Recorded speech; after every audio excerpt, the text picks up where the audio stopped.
Hello everyone, this is chapter number 14 of Drums, Girls, and Dangerous Pie, Good News, Bad News. If you think about it, past a certain point, drum lessons are a complete waste of money. You go there and some guy listens to you play a couple of book exercises and jamming a few CDs.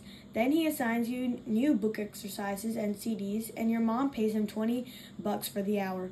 Next, you repeat as necessary for a bunch of years. So I realized one day that, hey, I had all the drum books and CDs I could ever need, and I could assign myself the next 2 pages of each book every week.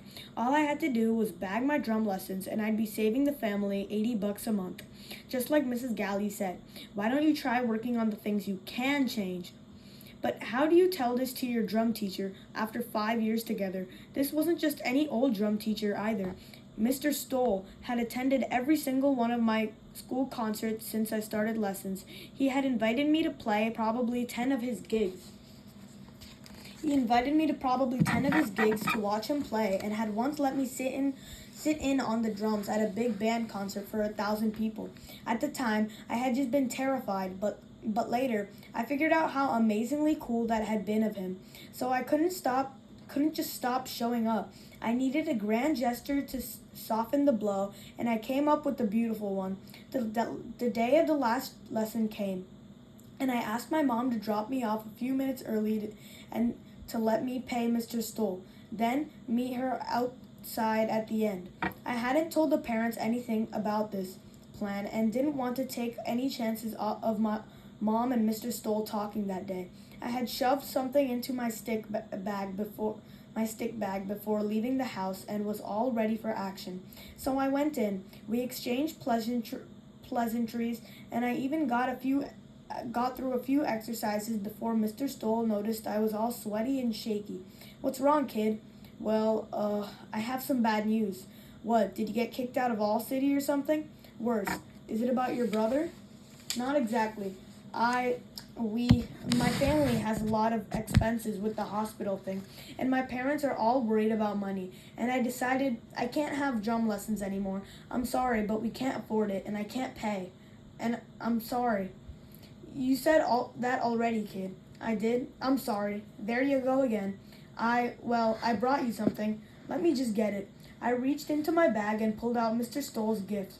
I kept it behind my back for a moment, then said, "Look, you've really been like a mentor to me, and you've taught me more than I could ever have imagined. And I wanted to give you something to remember me by. So anyway, here it is." And I held the special sticks out to him. "You remember the ones that Carter Buford and Dave of the Dave Matthews Band, my drumming idol, signed for me? The ones that Jeffrey used to stir his dangerous pie? Kid, those are your prized possession. Taking those would be like kicking you when you're down. Listen, how about we just look? From now on, your lessons are free. Don't worry about it. It's my pleasure to help my best student out." "Really? You really mean it?" "Yeah, I do. Now let's get back to work. We were on page 17 of the rudiment book, right?" "Yes, sir." "Oh, one other thing. You might want to spray those things with Lysol or something. Is it me, or do they smell like rotten eggs?" At the end of the lesson, I realized that I couldn't tell my mom that I had made this deal with Mr. Stoll, so I just ripped up the check she had given me. I knew that in the long run, that would be as usual as duct taping over your car's fuel garage so you don't run out of gas. But in the short run, delusion was an easier path than the truth. And come on, you've got to admit the deception was all for a good cause. That week after school, we were supposed to be having rhythm section rehearsal for All City on Tuesday and Thursday. Our concert was only a month away, and we needed the extra tightening up work. On Tuesday, Annette was absent, so I was the only one in our band on the way to the high school. I walked into the high school band room and started setting up the conga drums next to the drum set.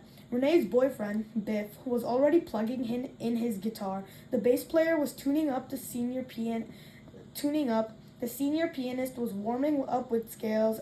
After the usual round of high pez, high pez, high pez, everyone turned toward the band room, which was slowly creaking open. Biff called out, "You can come in." "It's okay. The peasant is fully housebroken. He almost never bites anymore. An arm came through the space between the door and the frame, an arm encased in a cast, Annette's arm. Then we heard her voice. A little help here, anybody? The bass player was the closest, so he went trotting over and opened the door all the way. Annette came staggering in. She had been trying to carry a huge folder of sheet music in the crook of her injured arm. As Mr. Watrous saw what was going on, he walked over too, just in time for Annette's tale. Here's my folder. I won't be playing in the spring concert. I fell down the stairs at my house last night and broke an arm in 3 places. They said it won't be better until at least May. I'm sorry. Mr. Watrous looked pretty perturbed by this news. Every teacher in the world has a soft spot for Annette, plus the girl's a musical dynamo. He was very kind about it, though. It's okay, Annette. Why don't you come on in? Make yourself comfortable and stay for the rehearsal. You can be our critic. Would you dig that? She didn't look like this was the chance of a lifetime or anything, but she did smile a little then. I had a feeling she would have been crushed to be excluded completely, and this gave her a way to stick around and still feel like she belonged. Sure, thanks, Mr. W. We settled down for practice. It must have been hard for Annette, but she watched us play for the next 2 hours without a break. Occasionally, she'd whisper something to the senior piano player or Mr. Watrous, but other than that, all she did was listen and listen to the music she wouldn't be able to play. I, on the other hand, was on fire that day. When I was playing the set, all 4 limbs just knew what to do without even having to think. In fact, the less I thought, the better I played. There was one part of a tune called Satin Doll where the band stopped dead, and I had a gigantic fill that I typically screwed up at least once per rehearsal. I had tried everything: counting, having Mr. W. conduct me through it, not counting, closing my eyes, reading the music, ignoring the music. Things just hadn't clicked. But that day, I didn't even blink an eye. The other instruments dropped out. The next thing I knew, they came back in. I hadn't even noticed I was playing the solo break part. I must have nailed it because Mr. W. was smiling and Annette gave me a little approving nod. It was like one of the Zen master moments in a movie when the master suddenly figures out the secret of the universe without trying. Well, okay, it was a little Zen master moment, like maybe when the master figures out the secret of Phillipsburg, New Jersey. It was still cool though.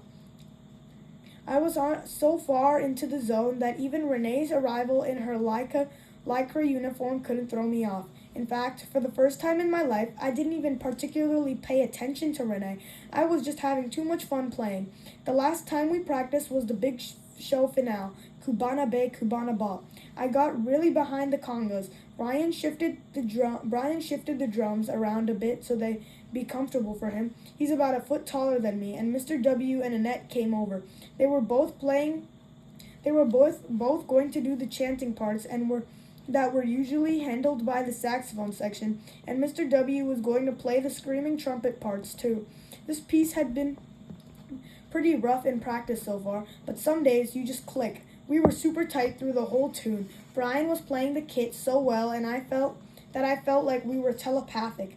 It was like as if my right hand and his right foot were wired to one brain. The brass player was locked in there also. So every walking quarter note he played was pulsing in exact time, with Brian's left foot hi-hat clicks.